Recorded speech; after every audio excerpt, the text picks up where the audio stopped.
Nakakatuwa kay Elsa po, ito yung experience ko sa mga vlog namin. Napaka-jolly po. And jolly talaga siya.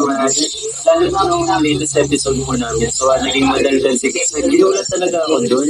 Kasi yung pinakaramdam niya sa akin, ang nilaman niya, pinakaramdam niya sa amin. Nilaman niya na? Nilaman na. Alam niyo, nakakatuwa lang. Ang maganda na, mamasikaso. Masikaso. Tapos ano pa, mga mga napansin ko sa kanya.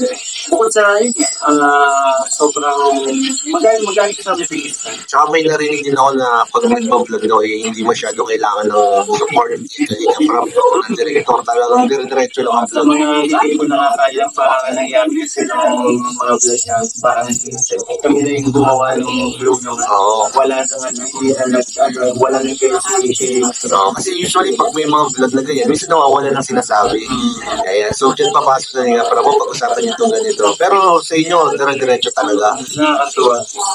And yun yung parang kaya ang nangyari kay Galing Prab na parang nanonood na lang siya. Sa ibang ginawa kong Kinalaman yung mga hiling ni Kalinga Prab eh. Ayan po, grabe. Ano pa mga nakita na pansin mo kayo? Ano ba yung ibang nakita mo sa kanya na usually ngayon mo lang nakita sa mga beneficiary? Yung ngayon lang nakita, ano ba?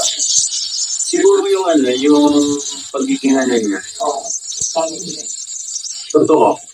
Kasi hindi ko ngayon, siyempre, masasabi kong pagiging totoo kasi hindi ko naman po, gano'n nila, nakakausap yung ibang mga angels niya pa. So, for me, nakitaan ko ng pagiging totoo si... Ayan. So, sa mga industry na lang mo yung sulit talaga nakakasalamuha mo? Napakabihira minsan kapag kasama ko sila Papa sila tapos kasama ko sila Joy, sila kapag may mga okasyon. Kapag may mga siyempre, confidential. Hindi ko sa confidential. Ayaw ko naman sirahin yung ayaw mo mag-ipipil girl. Third wheel. Kasi hindi niya nagka-double fit. Bibira na. Talagang in-secret na lang. Uy, dudulas ka bro. Siyempre, masasabi ko lang po yun kasi siya isa po yung nakatanggang natin. Yun po, magandang mo pakinggan mo sa kanila. At saka, tawag din ako. Ganda na yan. Ganda yun. Talatado naman. Kahit sino naman sa comment section. Kahit kami nakapagsabi po kasi na kahit hindi, alam niyo yung may tag-isikisan kahit hindi magsalita. Para nagigipag-usap na pamamagitan lang. So, pakiramdam po kami. Kilay nga lang, gumalaw lang yung kilay. Parang may meaning na eh. Ganit. So,